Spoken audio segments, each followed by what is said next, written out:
2024 को बीजापुर जिले के गंगालूर थाना क्षेत्र के कोरचोली के जंगलों में पुलिस और माओवादियों के बीच एक बड़ा एनकाउंटर हुआ और इस एनकाउंटर में 13 माओवादियों को मार गिराने का पुलिस ने दावा किया और इसकी रिपोर्टिंग भी हमने की है पिछली रिपोर्ट में। और उसके बाद कल 3 अप्रैल 2024 को घटना की ग्राउंड रिपोर्टिंग के लिए हम निकले ही थे कि हमें बीजापुर में ही स्थित 85 बटालियन के हेडक्वार्टर में सीआरपीएफ के जवानों द्वारा रोक लिया गया और हमें ये कहा गया कि सुरक्षागत कारणों से आप घटनास्थल तक नहीं जा सकते।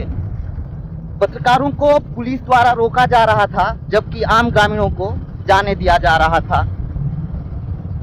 क्योंकि पुलिस हमें रोक रही थी और पुलिस साथ ही ये दलील भी दे रही थी, ये जानकारी दे रही थी कि उस इलाके में, जिस इलाके में एनकाउंटर हुआ है, प्रेशर आईडी लगे हुए हैं, इसके अलावा ऑपरेशन ऑनगोइंग है।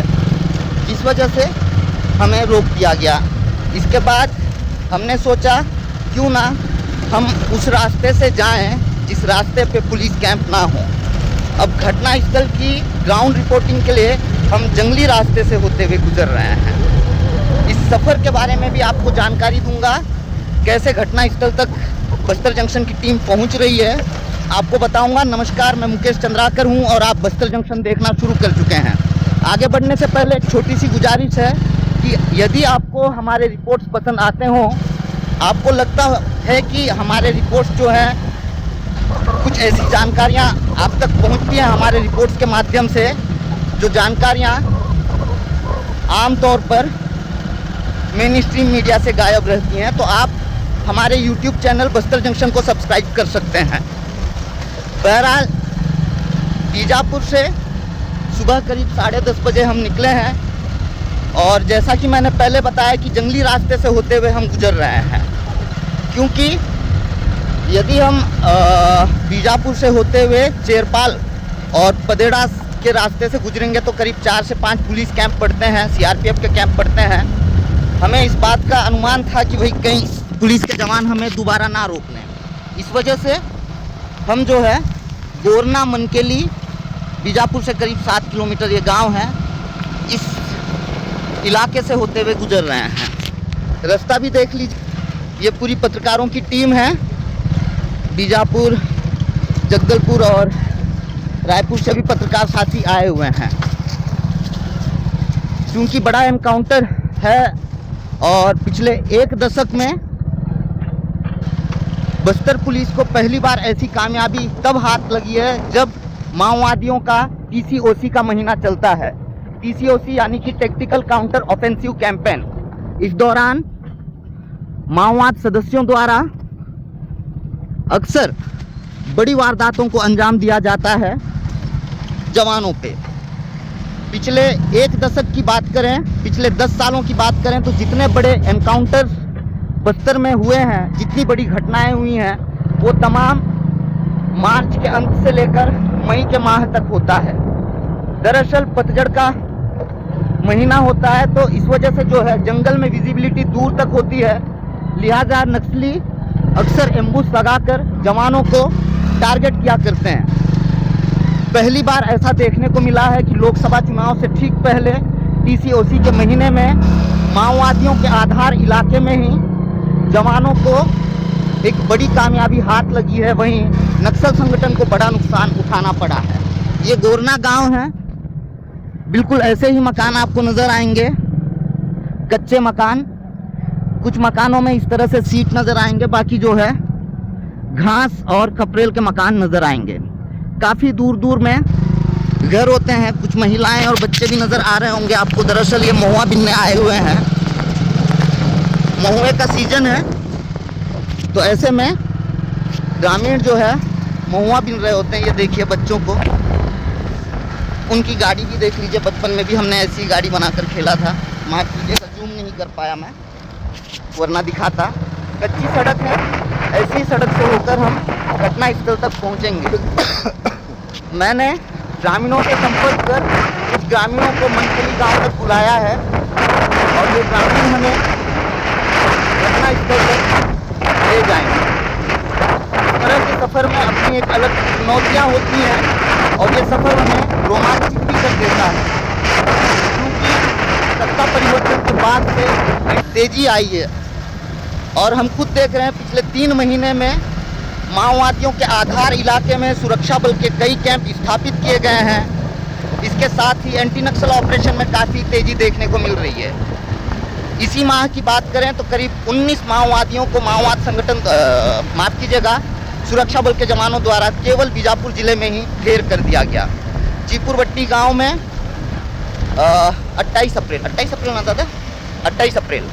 28 मार्च माफ़ कीजिएगा 28 मार्च 2024 को एक बड़ा एनकाउंटर हुआ था जिसमें 6 माओवादियों को मार गिराया गया था। हालांकि माओवाद संगठन द्वारा एक प्रेस नोट जारी कर यह जानकारी दी गई कि मारे गए 6 लोगों में 2 का ही संबंध माओवाद संगठन से रहा है, बाकी 4 ग्रामीण रहे हैं। जबकि घटना की ग्राउंड रिपोर्टिंग करने हम जब पहुंचे तो ग्रामीणों ने हमें बताया कि मारे गए 6 लोगों में से एक आयतू हेमला, जिसकी उम्र कम बताई गई, वो जो है ग्रामीण रहा, बाकी 5 जो है नक्सली रहे हैं। विजिबिलिटी दूर दूर तक है, जैसा कि मैं पहले बता रहा था कि टीसीओसी के महीने में माओवाद संगठन अक्सर बड़ी वारदातों को अंजाम देता आया है। ऐसी ही विजिबिलिटी रहती है, दूर तलक विजिबिलिटी रहती है और बिल्कुल माओवाद संगठन के लिए माकूल महीना रहता है जवानों पे हमला करने के लिए। हमारे पत्रकार साथी रंजन दास जी भी हैं, इस तरह के सफ़र में अक्सर हमारे साथ होते हैं, लंबे समय से बस्तर में पत्रकारिता कर रहे हैं। रंजन दास जी, इनको मैं प्यार से दादा बुलाता हूँ। दादा, फॉर्मेलिटी नहीं निभाऊंगा। दादा, इस तरह की रिपोर्टिंग में किस तरह की चुनौतियाँ होती हैं, क्योंकि एंटी नक्सल ऑपरेशन में काफ़ी तेज़ी देखने को मिल रही है। जिस इलाके में हम हैं इस वक्त, ये माओवादियों का कोर इलाका है, कभी भी जवान आ सकते हैं, कभी भी माओवादियों और पुलिस के बीच एनकाउंटर हो सकता है, क्रॉस फायरिंग हो सकती है और हो सकता है किसी गोली पे हमारा भी नाम लिखा हो। तो किस तरह की चुनौतियाँ आप देख पाते हैं? देखिए, बिल्कुल पहले अगर मैं भौगोलिक चुनौती की बात करूं तो आप कर पा रहे हो स्क्रीन पर कि ये अप्रैल का महीना है और गर्मी इस समय कितनी पड़ रही है।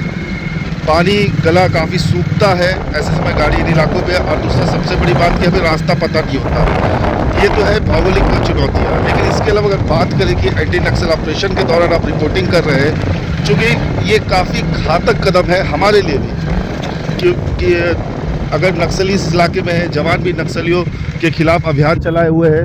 इस बीच नक्सली और जवानों का आमना सामना होता है और बदकिस्मती से हम अगर वहाँ पहुँच जाए, दाखिल हो जाए, तो गोली पर कहते हैं ना, गोली किसी ओर से भी चली, ये ध्यान नहीं देगी किसे लगना है नहीं लगना है। हो सकता है कि नक्सलियों के नाम पे चली गोली हमें लग जाए या नक्सलियों द्वारा पुलिस पर चलाई गोली वो हमें लग जाए, तो ये संभव है कि हमारी जान भी जा सकती है। फिर भी इस पेशे, जो पत्रकारिता का पेशा है, ये एक पेशा का मैं इसे जुनून मानता हूँ, और ये जुनून और ये जज्बा भी है हमारे अंदर कि वास्तव में बस्तर के अंदरूनी इलाकों में हालात इस समय कैसे बने हुए हैं। एक बड़ी समस्या जो देश के लिए आंतरिक एक चुनौती बनी हुई है, आंतरिक सुरक्षा को लेकर, उसको लेकर सरकार क्या नीति अपनाई हुई है। जो आदिवासी है इन नक्सलवाद और एंटी नक्सल ऑपरेशन के बीच जो जूझ रहे हैं, उनके ऊपर क्या बीत रही है, ये वास्तविकता भी दिखाना हमारा भी दायित्व है और जनता भी इसे देखे, ये ज़रूरी है। पत्रकारिता का उद्देश्य भी यही है। हम इस कठिन परिस्थितियों के बावजूद, कठिन डगर के बावजूद भी हम चलने को तैयार रहते हैं। दादा, केवल पुलिस और नक्सल एनकाउंटर हुआ वहाँ हम फंस जाएं, ये ज़रूरी नहीं है। माओवादियों को लगाया प्रेशर आईडी भी बड़ा घातक होता है। बिल्कुल, ये पॉइंट बहुत अच्छा कोट किया आपने। बस्तर में कहते हैं कि यहाँ कदम कदम पर मौत, ये यूं ही नहीं कहा जाता है, क्योंकि जो आईडी नक्सली अक्सर जवानों को लगाते हैं, ऐसी घटनाएं आ चुकी है, उसमें आम इंसान, आम ग्रामीण उसकी जद में आ चुका है, मवेशी आ चुके हैं, बच्चे आ चुके हैं। तो जाहिर सी बात है कि हम अगर जा रहे रास्ता का तो हमें पता नहीं, हर तरफ जंगल है, पगडंडी है, तो किस जगह पे कौन सी आईडी कहाँ पे लगी होगी ये तो पता नहीं। तो बदकिस्मती से हमारा पैर पड़ गया तो हम भी नप सकते उस पर। बिल्कुल, यदि किसी प्रेशर आईडी में हमारा पैर पड़ गया तो रंजन दादा के शब्दों में कहूँ तो हम भी नप सकते हैं। तो इस तरह के बड़े खूबसूरत से मकान मिलेंगे आपको, बहुत दूर दूर पे मकान मिलते हैं। पहाड़ियों की पूरी एक श्रृंखला आपको नज़र आएगी। पहाड़ियों के बीच बड़ा खूबसूरत सा गांव, गांव की खूबसूरती भी आप देख लीजिएगा, इस खूबसूरती का भी आनंद ले लीजिएगा। चारों तरफ शांति और ये आदिवासी बेहद सीमित संसाधनों के बीच। मुकेश, मैं कुछ और भी कहना चाहता हूँ, 2 लाइन। मैं दर्शकों से ये भी कहना चाहता हूँ, देखिएगा आप सोशल मीडिया यूजर है, इंस्टाग्राम मैं फॉलो आपको करते 2 मिनट रोक रहा हूँ। माओवाद संगठन द्वारा अक्सर अंदरूनी इलाकों में इस तरह के बिल्डिंग्स बनाने के लिए साफ इनकार किया जाता है, लेकिन शिक्षा, स्वास्थ्य और स्कूल और आंगनबाड़ी को लेकर माओवाद संगठन अक्सर ये कहता है कि भैया उनके इलाके में, उनके आधार इलाके में स्कूल आंगनबाड़ी खोल दिया जाए। तो देखिए आंगनबाड़ी का पक्का भवन भी आपको दिख रहा है। जी रंजन दादा। देखिए, आप इंस्टाग्राम यूजर हो सकते हैं, फेसबुक यूजर हो सकते हैं, तो बस्तर को लेकर एक तस्वीर देखते हैं कि बस्तर आदिम संस्कृति, यहाँ के वाटर्स फॉल्स के लिए जाना जाता है। लेकिन मैं ऐसे लोगों से भी एक निवेदन करना चाहता हूँ कि हमारी इस रिपोर्ट्स को भी वो बार बार देखें, क्योंकि केवल बस्तर में पर्यटन है, सब कुछ है, आपको लगता है आदिम संस्कृति से आप प्रभावित होते हैं, लेकिन बस्तर का एक इलाका ऐसा भी है जिसे आपको जानना बेहद ज़रूरी है। जिस इलाके में नक्सलवाद, जो 69 के दशक में जब नक्सलवादी से जन्मा था, आखिर देश के इस हिस्से में कैसे पहुंचा, नक्सलवाद की परिणति, आज यहाँ के हालात कैसे। बस्तर के इस कोने की ओर भी आप जरूर झांकिए, यहाँ के हालात, यहाँ के रिपोर्ट पे अपनी आवाज़ भी रखिए, अपनी कलम भी चलाइए, अपने कमेंट्स भी दीजिए, ताकि हमारी रिपोर्ट सार्थक दिशा में जा रही है या नहीं जा रही है, ये दर्शक तय करते हैं, ये आप भी तय करते हैं। बिल्कुल। हमारे साथ रानू दादा भी हैं। दादा, अक्सर इस ऐसे इलाकों पे हम सफ़र कर रहे होते हैं, कल जवानों द्वारा रोक लिया गया, आज हम दूसरा विकल्प तलाश लिए। कितना रोमांचित कर देता है ये सारा चीज़। पिछले वीडियो में चिकुरपट्टी में मैंने और रौनक ने बातचीत की थी कि कई समस्याओं के बाद एक ग्राउंड की रिपोर्ट सामने आती है और वहाँ की सच्चाई हकीकत तो चैलेंजिंग है, इसलिए ग्राउंड रिपोर्ट का एक अलग वैल्यू है और इसीलिए उसको ग्राउंड रिपोर्ट कहा जाता है। हर कोई उसे सम्मान की नज़र से देखता है, पत्रकारों के बिरादरी में भी। रजत भैया बहुत सी रजत दादा हैं। ग्राउंड रिपोर्ट कितना वैल्यूबल होता है। बीजापुर के पत्रकार वास्तव में जर्नलिज्म कर रहे हैं, ये यहाँ आने के बाद आप समझ सकते हैं। सड़क ही नहीं है ना, ये जंगल है, जो आदिवासी चल रहे हैं इस पे, उससे ये पगडंडियाँ बनी। इस पे चल के जाना, फोर्स का टेंशन अलग, उसके बाद आपकी रिपोर्ट सही टाइम पे फाइल हो, उसके लिए नेटवर्क ज़रूरी है। मैं 3 दिन से यहाँ हूँ, नेटवर्क बहुत छका रहा है, वो अपने तरीके से काम करने की कोशिश कर रहा है और हर्डल्स जो है, इसी को बोलते हैं। हर संपादक को ये बात समझनी चाहिए कि बीजापुर के पत्रकारों से अगली बार जब वो सवाल करें कि अभी तक ये वीडियो क्यों नहीं आया है, तो मेरी इन बातों को एक बार हाँ रिपीट कर लें। तो सारे संपादक जो बस्तर जंक्शन की इस रिपोर्ट को देखें, वो ये भी समझें कि भाई रजत दादा ने अभी जो कहा कि किन चुनौतियों के बीच, किन चैलेंजेस के बीच हम जो पत्रकार हैं, वो कुछ रिपोर्ट्स दर्शकों तक अलग अलग माध्यमों से पहुंचाते हैं। जैसा कि मैं बता, महुआ बिनने के लिए इस तरह से आग लगा देते हैं ग्रामीण। अब ये ग्रामीण कईयों बार ये आग जो है जंगलों में फैल जाता है, जिससे जंगल को बड़ा नुकसान भी होता है। मैंने एक पूर्व नक्सली से बात किया था, नक्सल संगठन से भी इस विषय पर चर्चा किया था कि क्यों ना आप ग्रामीणों को समझाइश देते हैं कि महुआ बिनने के लिए इस तरह से आग ना लगाएं। अब देखिए ये आग की लपटें फैल रही हैं, तो इस तरह से जो है, जो छोटे पौधे होते हैं जो बाद में पेड़ का स्वरूप ले सकते हैं, जलकर राख हो जाते हैं और जंगल ऐसे ही तबाह हो जाता है। केवल और केवल हमारी सरकारें ही जंगल को तबाह नहीं कर रहे हैं, उद्योगपति ही तबाह नहीं कर रहे हैं। ये हम सब की भी जिम्मेदारी बनती है और इन सब के लिए हम सब जिम्मेवार हैं, जिम्मेदार हैं। और ग्रामीण इलाकों में चूँकि हमारे रिपोर्ट्स देखे जाते हैं, जो ग्रामीण हमारे रिपोर्ट्स देख रहे हैं, आप महुआ बिनने के लिए प्लीज़ इस तरह से आग मत लगाइएगा, जंगलों को इस तरह से नुकसान मत पहुंचाइएगा। आगे बढ़ते हुए मैं और भी जो सफ़र है, रास्ता है, वो दिखाऊंगा।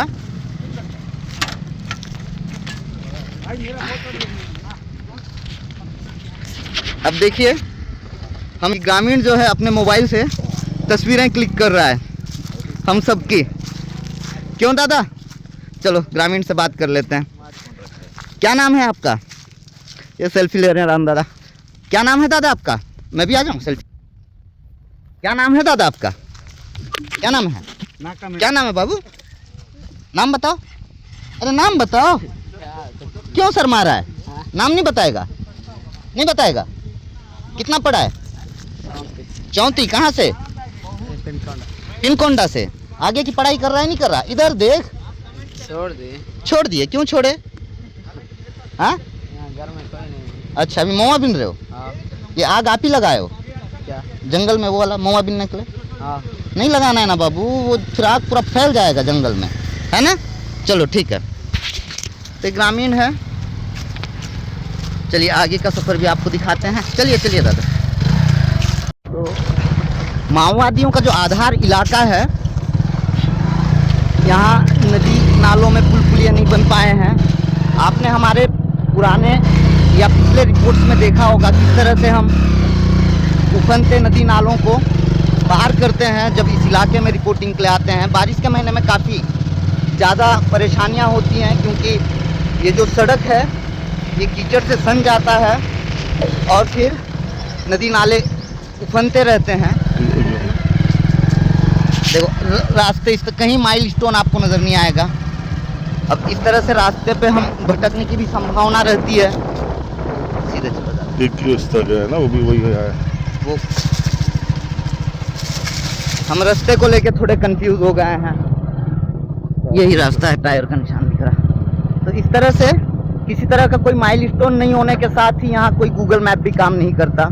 यदि इंटरनेट कनेक्टिविटी होगी तो भी जो है गूगल मैप पे आपको रास्ते तो बिल्कुल नहीं मिलेंगे, एग्जैक्ट रास्ते, लोकेशन बिल्कुल नहीं मिल पाएगा। तो इस तरह से सफ़र करते हुए हम घटना स्थल तक पहुंचने की कोशिश कर रहे हैं, जद्दोजहद कर रहे हैं। ये गोरना गांव ही है। आपको गोरना मनकेली के बारे में बता दूं। गोरना मनकेली जिला मुख्यालय बीजापुर से महज 7 किलोमीटर की दूरी पर स्थित वो गांव है जहां तक अब तक सरकारी योजनाएं नहीं पहुंच पाई हैं, सरकार नहीं पहुंच पाई है। यहाँ स्कूल के नाम पे बहुत छोटा सा शेड है जो हाल के दिनों में जिसका निर्माण किया गया, मेरे ख्याल से पिछले साल ही शायद इसका उद्घाटन हुआ था दादा, 2023 में। 2023 में ही प्राथमिक स्कूल का छोटा सा शेड बनाया गया और वहाँ प्राथमिक शाला संचालित की जा रही है। दादा क्या वजह लगती है गोरना मनकेली जो कि जिला मुख्यालय से महज 7 किलोमीटर की दूरी पे गांव है, यहाँ पे सरकार नहीं पहुँच पाई है? यहाँ के बासिंदे सालों से पिछड़ेपन का दंश झेल रहे हैं। वजह क्या नजर आती है? नक्सलवाद या सरकार की इच्छा शक्ति की कमी? मैं ये कहना चाहता हूँ कि देखिए, गोरना मनकेली की बात करें तो ऐसे कई और भी गांव है, उदाहरण है बीजापुर में। तो सबसे पहले कि सरकार की इच्छा शक्ति, ये पहला महत्वपूर्ण बिंदु है। दूसरा महत्वपूर्ण बिंदु है ये है कि विकास का पैमाना सरकार क्या लेके चल रही है।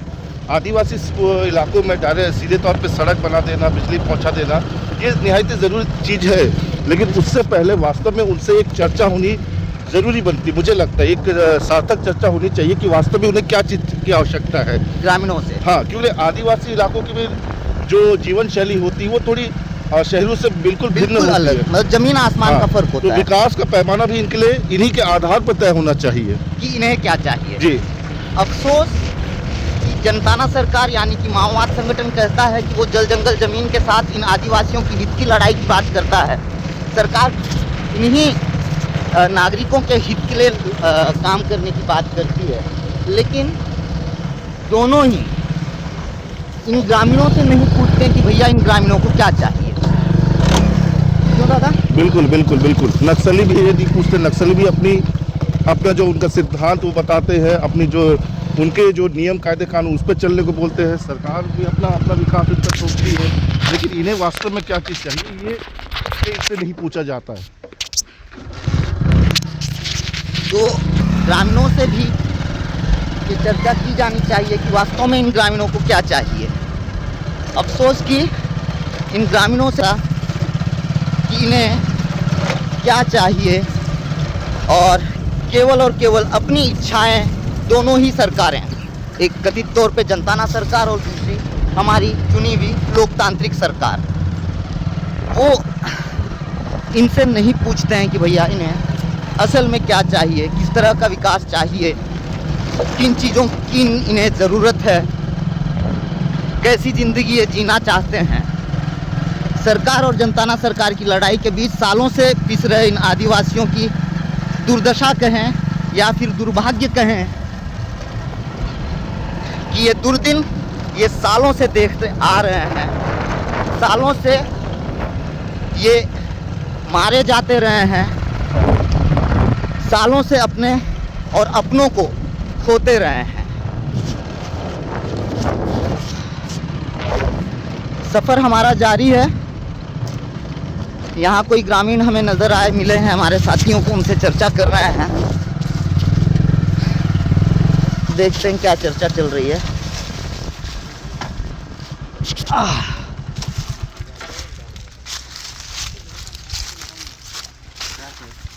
मुकेश बताएगा मुझे मैंने क्या हो गया दादा? वही रास्ता जा रहा है, चलेगा नहीं। कौन सा नहीं अपने लड़के वो रास्ते को लेकर थोड़े कंफ्यूज हो गए हैं।